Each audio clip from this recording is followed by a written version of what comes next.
Allez, nous sommes de retour sur le plateau de la grande team. LGT Le Mag, hein, oui, dernière période de cette émission. Et je vous le disais il y a quelques instants, nous allons débriefer un petit peu les différentes rencontres de la journée. Et on commence tout de suite avec Mali-Tunisie. Là, c'était le premier match de la journée. Hein.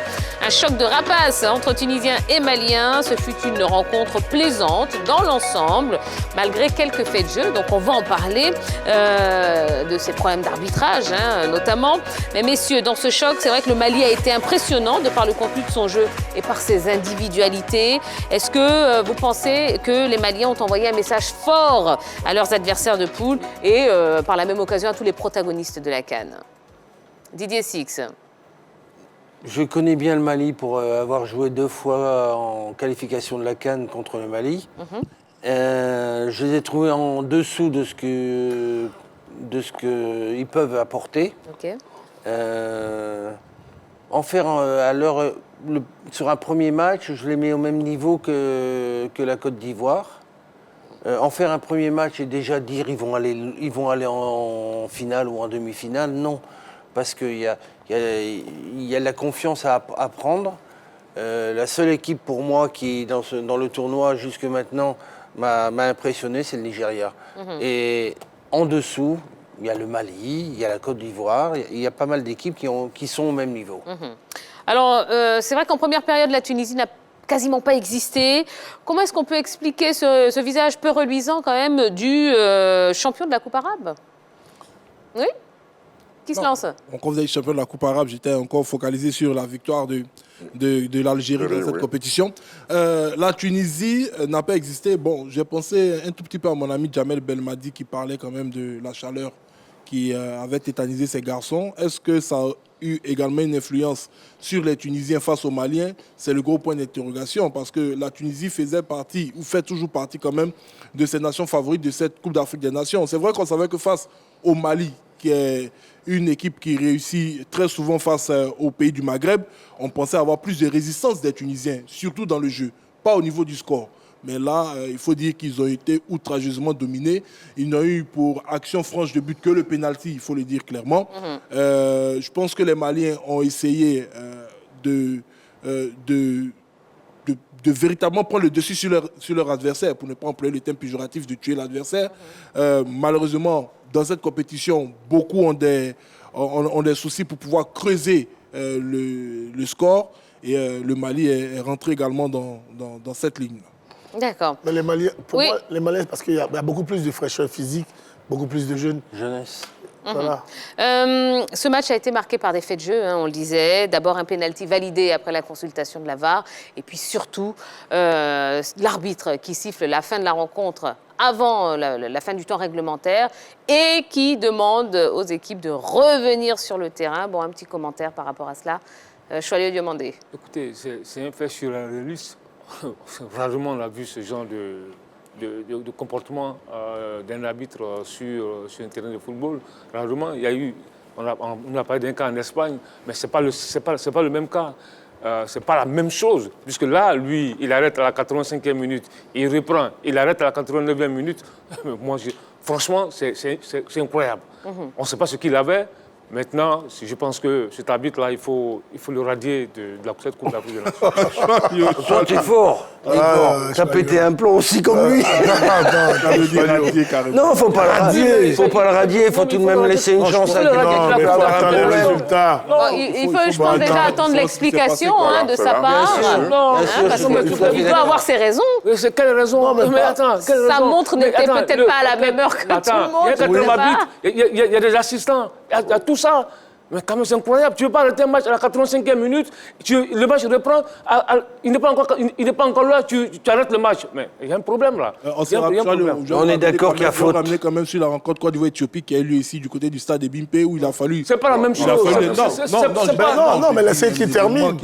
Vas-y. Voilà, on sait que souvent, dans ce genre de rencontres, un entraîneur, un arbitre plutôt, il peut avoir un coup de chaleur, il peut avoir un souci de santé. On a vu un arbitre, lors de Côte d'Ivoire-Éthiopie, qui délirait pratiquement. Il a fallu l'intervention bon, des Seredi et autres, pour véritablement demander au corps arbitral de le remplacer. Et après, ce monsieur, il a terminé quand même à l'hôpital. Donc, on ne sait pas ce qui a pu prendre Gianni Sika jouer. Attendons quand même qu'on nous dise clairement ce que le monsieur, l'homme, il a eu. C'est quand même un arbitre international.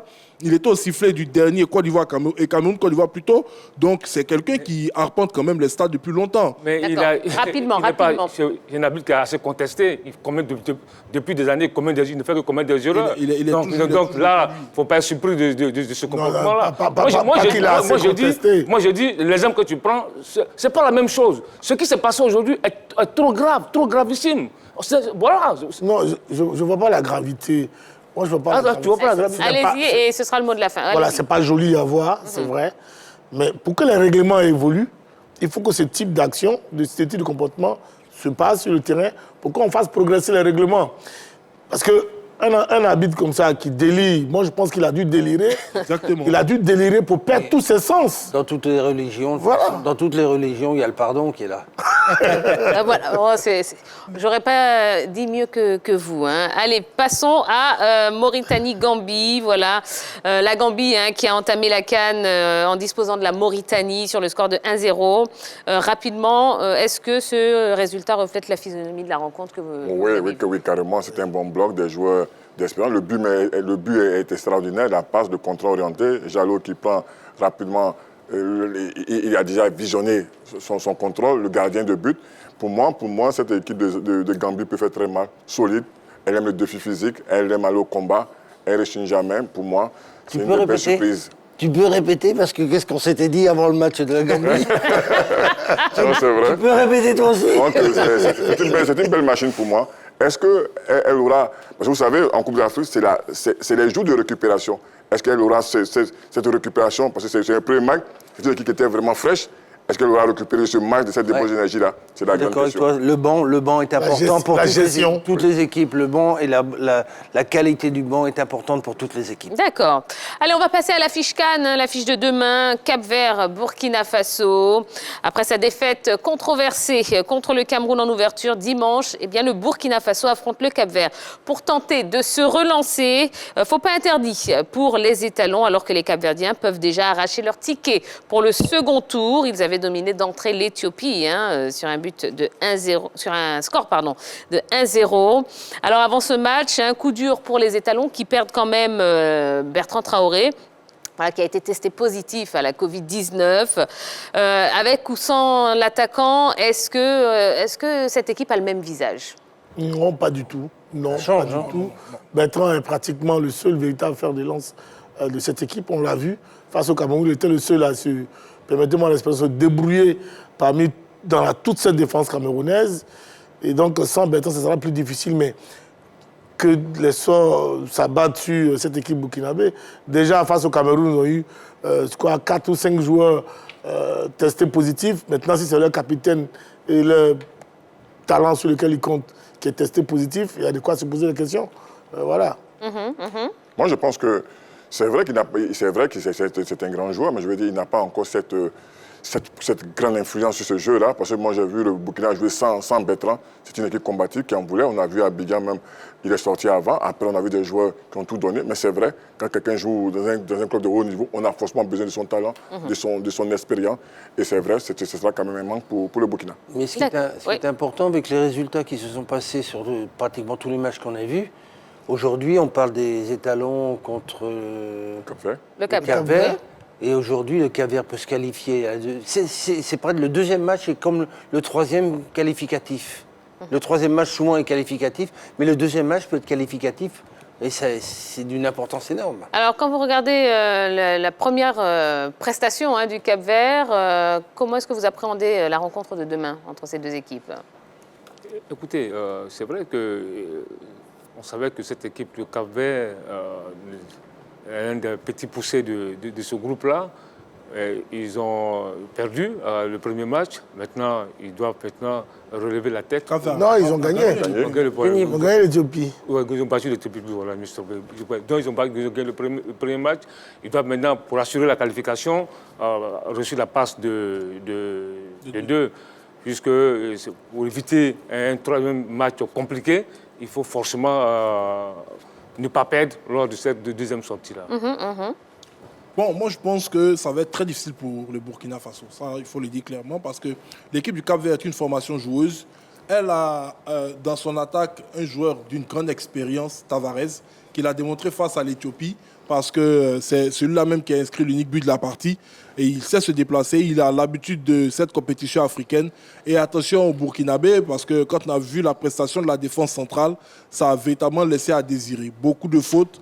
Tavares est un joueur assez perfide, donc je pense qu'il va beaucoup les provoquer. Et puis je pense que les Burkinabés, ils perdent énormément de temps, de sérénité dans des contestations, plutôt que de se concentrer même sur la compétition. Et là encore, avec l'absence de Bertrand Traoré, il y aura encore plus de nervosité. C'est à l'entraîneur Malo de reconcentrer ses hommes, de leur dire que rien n'est encore perdu. S'ils prennent les 3 points face à cette équipe capverdienne, ils pourront aisément se relancer parce que le dernier match sera face à l'Éthiopie. C'est la rencontre à ne pas perdre, mais à ne surtout pas tomber dans la nervosité. Tu as tellement bien résumé, mais j'ai dit le Burkina se met sous pression. Aujourd'hui, le Cap-Vert a encore un joker, il peut perdre ce match, et même se rattraper face au Cameroun. Mais aujourd'hui, le Burkina est vraiment sous pression. Gagner ou disparaître pour moi, et ce Burkina-là, a-t-il les moyens, a-t-il les hommes? C'est des grandes questions que je me pose. Moi, je pense que le Burkina va s'en sortir. Oui, tranquillement, ils vont s'en sortir. Parce que cette équipe du Cap-Vert que j'ai vue, elle n'a pas non plus été impressionnante face à l'Éthiopie. Parce que l'équipe d'Éthiopie n'a pratiquement pas existé aussi. Hein. C'est juste sur une action. Oui, Tavares a marqué ce but-là. Mais donc, pour moi, l'équipe de Burkina peut se réveiller et puis battre cette équipe du Cap-Vert. Il y a encore beaucoup de possibilités pour le Burkina Faso, contrairement au Cap-Vert. Je pense que, tu vois, quand tu regardes, c'est le Cap, la Sierra Leone, le Cap-Vert, le Burkina Faso, mais le Mali, il y a un problème. C'est un tueur, ils n'ont pas d'attaquant. Il y a un buteur, c'est le buteur. Le Burkina Faso, quand on a vu contre le Cameroun, dans l'expression collective, il y a du jeu, mais devant, c'est zéro. Bertrand Traoré, c'est vrai, il va manquer, c'est lui qui a tenté de provoquer, mais ils n'ont pas un véritable buteur. C'était le cas de la Guinée équatoriale, c'est le cas de la Sierra Leone, c'est le cas de presque toutes les équipes. Là. Comme pour les jeunes un peu d'idées, ils n'ont pas de aller. Voilà. Donc, c'est vraiment... Et puis, c'est pas seulement même ces équipes qu'on a vues lors des éliminatoires. Le Malawi, le Niger, le Madagascar et autres. Franchement, c'est la même chose. C'est la même physionomie. Quand tu les vois jouer, ça joue bien, ça circule le ballon, mais devant, il y a un problème. D'accord. On a posé la question aux supporters, oui, ceux qui sont dehors, dans la rue. On leur a posé la question, laquelle des deux équipes préférez-vous entre le Burkina et le Cap-Vert? Qui voyez-vous vainqueur de cette rencontre? Eh bien, voici ce qu'ils ont répondu dans ce Niaga des supporters.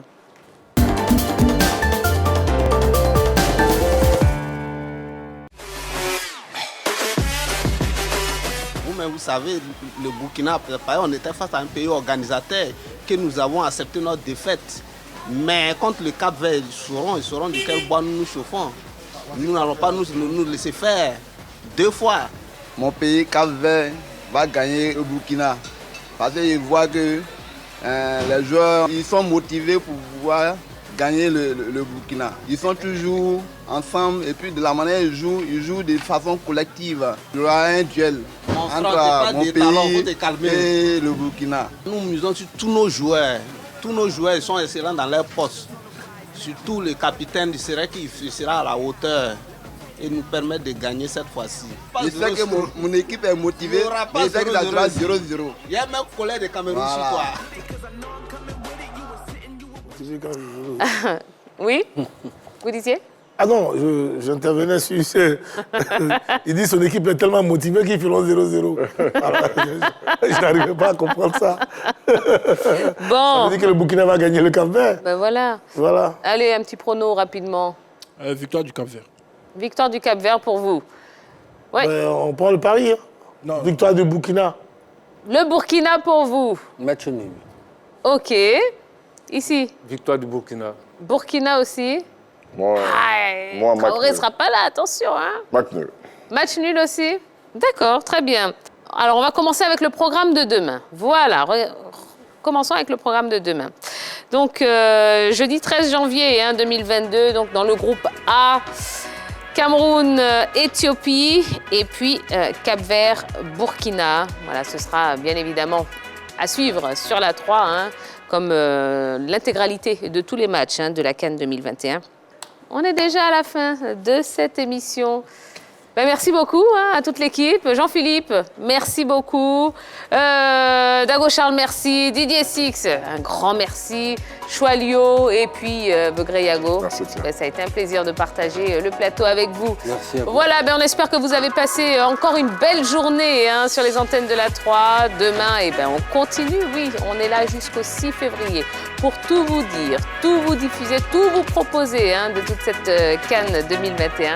Eh ben, on espère que vous allez passer une belle soirée. Soyez prudents et puis on se retrouvera demain. Voilà, allez, bisous. Bye bye.